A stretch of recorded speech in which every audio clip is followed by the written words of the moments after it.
સાળંગપુર હનુમાનજી મંદિરે હનુમાન જન્મોત્સવ નિમિત્તે સવારે મંગળા આરતી બાદ દાદાને સુવર્ણ વાઘાનો શણગાર કરવામાં આવ્યો હતો। ત્યારબાદ દાદાને 251 કિલોની કેક ધરાવીને સંતો દ્વારા કેક કાપીને દાદાનો જયઘોષ કરવામાં આવ્યો હતો। હનુમાન જન્મોત્સવ નિમિત્તે સમગ્ર મંદિર સંકુલને શણગારવામાં આવ્યું છે। વહેલી સવારથી રાજ્યભરના ભક્તો મોટી સંખ્યામાં કષ્ટભંજન મંદિરે આવીને દાદાને શીશ ઝુકાવીને પ્રાર્થના કરતા જોવા મળી રહ્યા છે। અહીં 400 ભક્તો દ્વારા વૈદિક મંત્રોચ્ચાર સાથે ભવ્ય મારુતિ યજ્ઞ શરૂ કરાયો છે।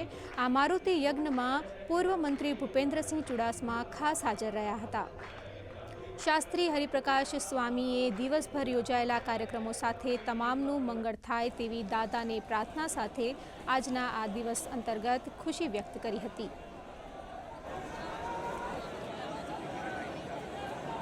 સવારમાં વહેલા 5 વાગે મંગળા આરતી લાખો લોકોએ દર્શન કર્યા। ત્યાર પછી દાદાને સુંદર મજાના સુવર્ણ શણગાર ધરાવવામાં આવ્યા અને શણગાર આરતી કરવામાં આવી।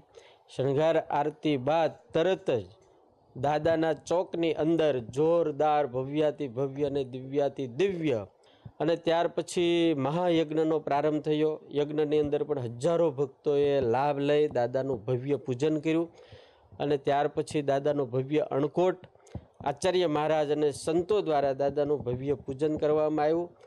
આજે હનુમાન જયંતિ અને શનિવાર હોવાથી દાદાના લાખો ભક્તો આજે દાદાને હેપી બર્થડે ટુ યુ કહેવા આવ્યા છે અને દાદાના આશીર્વાદ લેવા આવ્યા છે।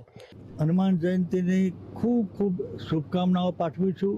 આજના દિવસે ભગવાનના ચરણોમાં, હનુમાનજી મહારાજના ચરણોમાં, સ્વામિનારાયણ ભગવાનના ચરણોમાં, રામચંદ્ર ભગવાનના ચરણોમાં પ્રાર્થના કરું છું। ગુજરાતની સુખ, શાંતિ, સમૃદ્ધિ અને સલામતી માટે ભગવાનને પ્રાર્થના કરું છું અને ગુજરાતના તમામ ભાઈઓ બહેનોનું સ્વાસ્થ્ય સારું રહે, એમની પણ સુખ સમૃદ્ધિ વધે એવી ભગવાનના ચરણોમાં પ્રાર્થના।